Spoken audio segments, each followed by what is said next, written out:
kami duduk akan senantiasa mengadakan salat Aidaini, salat Idul Fitri dan salat Idul Adha. Salat masalah tersanjung bagi Nabi Agung Muhammad sallallahu alaihi wasallam.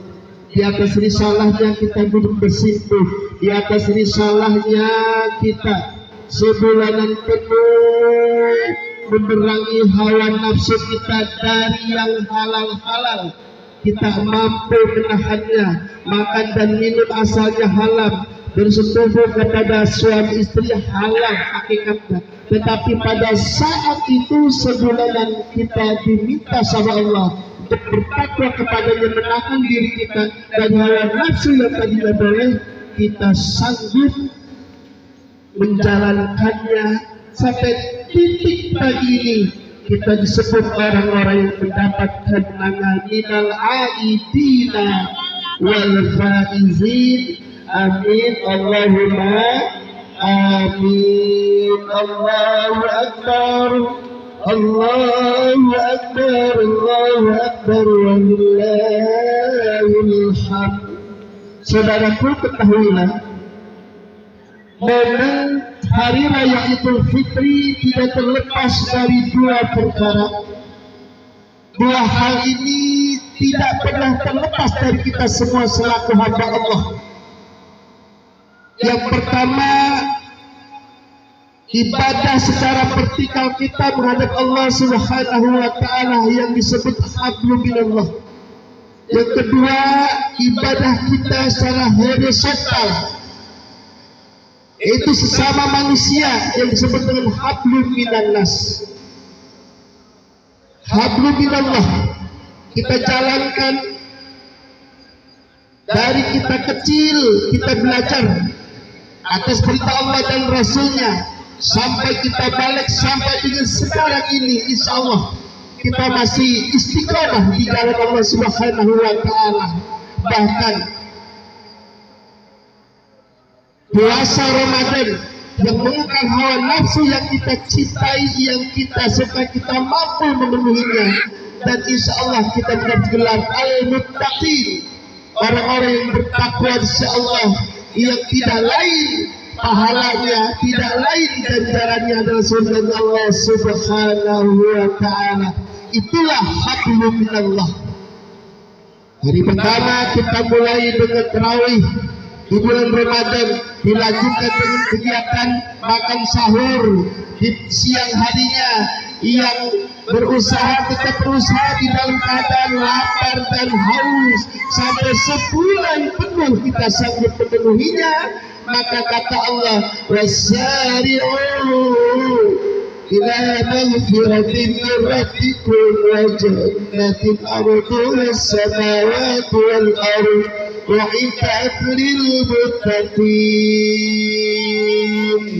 Wahai hamba-hambaku, jika kamu ingin mendapatkan gelar al-muttaqin dan pahalanya adalah surga dariku, bersegeralah kalian untuk memenuhi permintaanku, di antaranya puasa sebulan penuh di dalam bulan Ramadan. Alhamdulillah, sampai dengan titik ini pagi ini kita termasuk orang-orang yang mampu menjalaninya. Tarbiyah Ramadan diharapkan melahirkan suatu amalan-amalan yang horizontal sesama kita yang disebut dengan hablum minannas.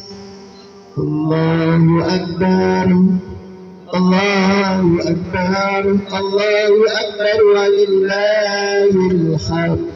Hablum minannas itu bagaimana, saudaraku? Hablum minannas itu bagaimana kita merasakan lapar di bulan Ramadan, padahal cuma 12 jam, 13 jam paling lama, tidak enak. Bagaimana dengan saudara-saudara kita yang susah, bisa jadi makan sehari sekali, dan itu selama-lamanya.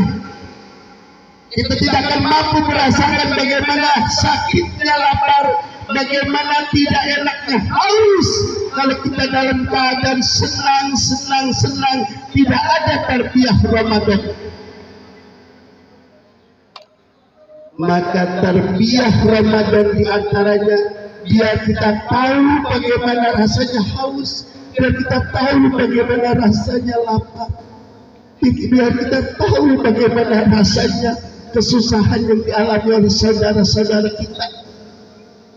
Maka buktikan setelah sebulan ke depan ini kita adalah orang yang pernah belajar di tarbiyah Ramadan, berbagi kepada sesama 11 bulan ke depan. Itulah hasil daripada tarbiyah Ramadan yang diinginkan oleh Nabi kita Muhammad sallallahu alaihi wasallam, berbagi kepada sesama, terutama kepada keluarga dekat, kepada orang tua yang masih punya orang tua.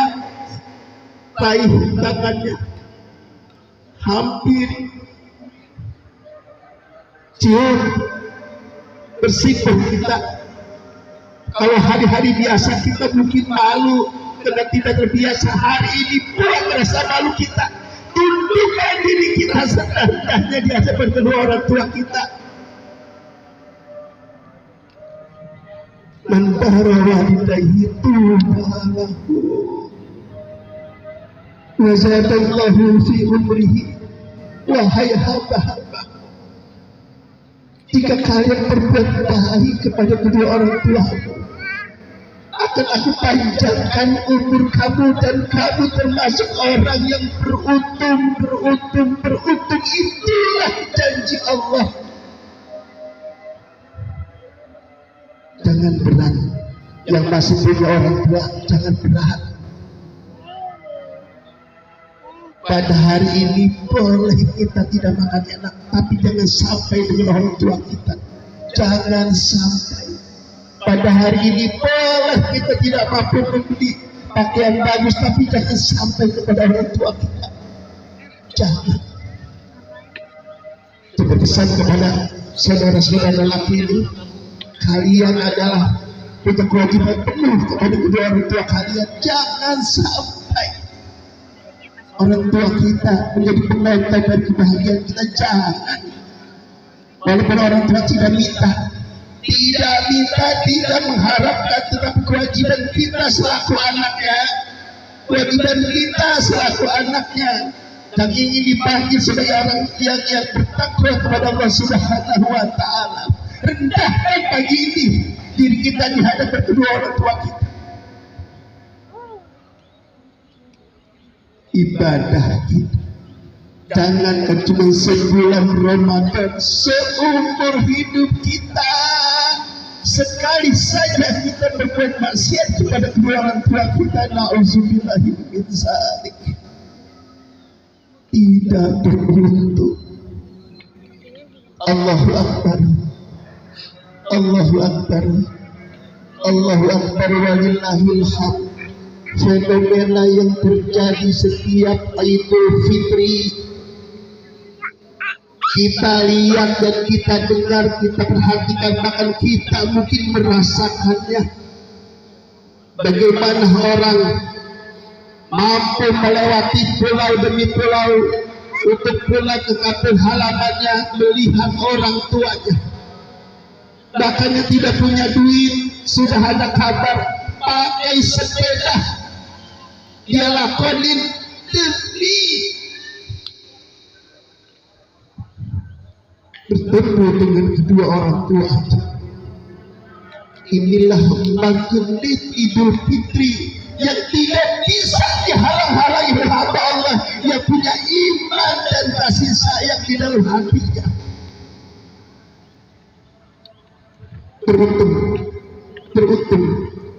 setiap kita yang masih mempunyai hati kasih sayang. Karena tanda-tanda orang yang beruntung adalah orang yang punya rasa sayang kepada sesama, terlebih kepada kedua orang tuanya. Man la yarham la yurham. Kamu tidak akan mendapat kasih sayangku, kata Allah, jika kamu tidak punya rasa sayang kepada sesama, terlebih kepada kedua orang tuamu. Raihlah ridha Allah dengan meraih ridha kedua orang tua kita. Raihlah surga Allah dengan meraih dan memberikan surga dunia kepada kedua orang tua. Itulah kewajiban kita yang mengaku beriman kepada Allah dan Rasulnya. Allahu Akbar. Allahu Akbar, Allahu Akbar, walillahil hamd.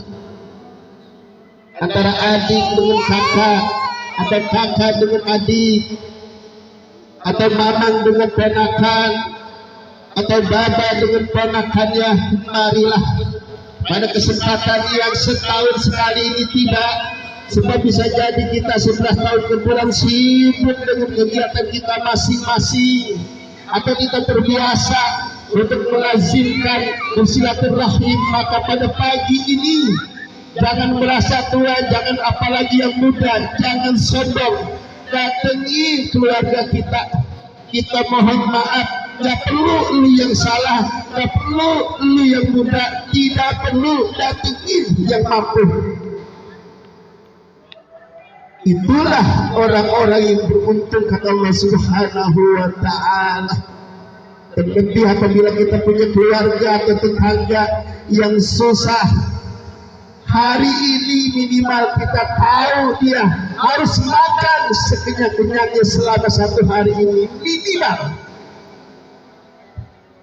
Jadi tugas kita adalah cari tahu apakah kita punya keluarga yang tidak makan pada hari ini, tidak bergembira pada hari ini, dan begitu makan bareng-bareng bersama. Laisal mu'min billazi yasma'u wa jaruhu ja'iun ila jambayhi. Kamu tidak beriman, hakikatnya kata Allah tidak beriman apabila tetangga kamu terlebih saudara kamu lapar sementara kamu kenyang, dan kamu tahu itu, kamu tidak mau tahu. Na'udzubillah.